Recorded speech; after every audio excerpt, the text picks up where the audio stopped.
ایک شہر میں اتفاقیہ چند ڈاکو گھس آئے اور آپس میں کہنے لگے، ذرا احتیاط سے کام لینا، کہیں پکڑے نہ جائیں۔ ان کے سردار نے کہا، تمام ظاہر شکل و لباس میں درویش شخص بن کر جاؤ، کپڑے رنگوا لو اور ہاتھوں میں بڑی سی تسبیح پکڑ لو اور سبحان اللہ اور الحمدللہ کے سوا کوئی کلام نہ کرو، جہاں سے گزرو اللہ کے ذکر کی آوازیں آئیں۔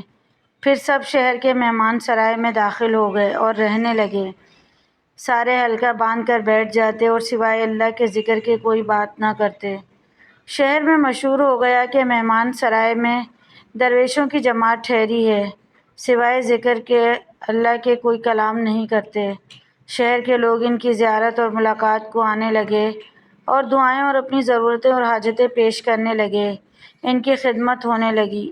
ایک مرتبہ شہر کے بادشاہ نے فوج کے ہمراہ آ کر عرض کیا کہ آپ ہمارے گھر تشریف لائیے، زہ نصیب ہمیں بھی فیض حاصل ہوگا، اگر شفقت فرمائیں تو ہماری طرف سے دعوت قبول فرمائیں۔ درویشوں نے دعوت قبول کر لی اور شام کو تمام بادشاہ کے محل میں پہنچ گئے۔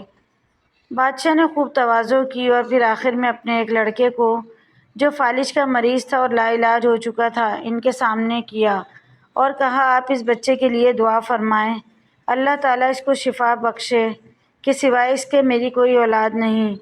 سب نے چپکے چپکے نہایت عاجزی و انکساری اور گریہ زاری سے دعا کی کہ اللہ تو جانتا ہے ہم سب گناہ گار اور کس درجے کے بد کردار ہیں، لیکن تیرے بندے ہیں، تو ہمارے حال سے خوب واقف ہے۔ ہم تیرے حضور درخواست کرتے ہیں جیسے تم نے ہمارے گناہوں پر پردہ ڈال رکھا ہے، اسی طرح اس لڑکے کو صحت عطا فرما، تیرا در چھوڑ کر اور کہاں جائیں، تجھ سے ہی تمام امیدیں ہیں، تو ہماری عزت رکھنے والا ہے۔ اللہ کی رحمت جوش میں آئی اور اسی وقت ان کی دعا قبول ہوئی اور شہزادہ درست ہو گیا۔ اس کی اس حالت کو دیکھ کر درویش اور ڈاکو آپس میں کہنے لگے کہ ہم نے تو محض دکھاوے، مکر اور دھوکے کے لیے ایسی صورت بنائی اور ریاکاری کی صورت پر یہ نتیجہ برآمد ہوا۔ اگر ہم خالص اللہ کے لیے ذکر کریں اور عابد اور زاہد بن جائیں تو اس کا کیا نتیجہ ہوتا؟ چنانچہ انہوں نے سابقہ زندگی سے توبہ کی اور شہر سے دور ایک جگہ جا پڑے اور سب کے سب ولی کامل بنے۔ سچ ہے کہ صورت کا اثر سیرت پر بھی ہوتا ہے۔ مزید ایسی کہانیوں کے لیے چینل کو سبسکرائب کریں، ویڈیو پسند آئے تو لائک، شیئر، کمنٹ کریں۔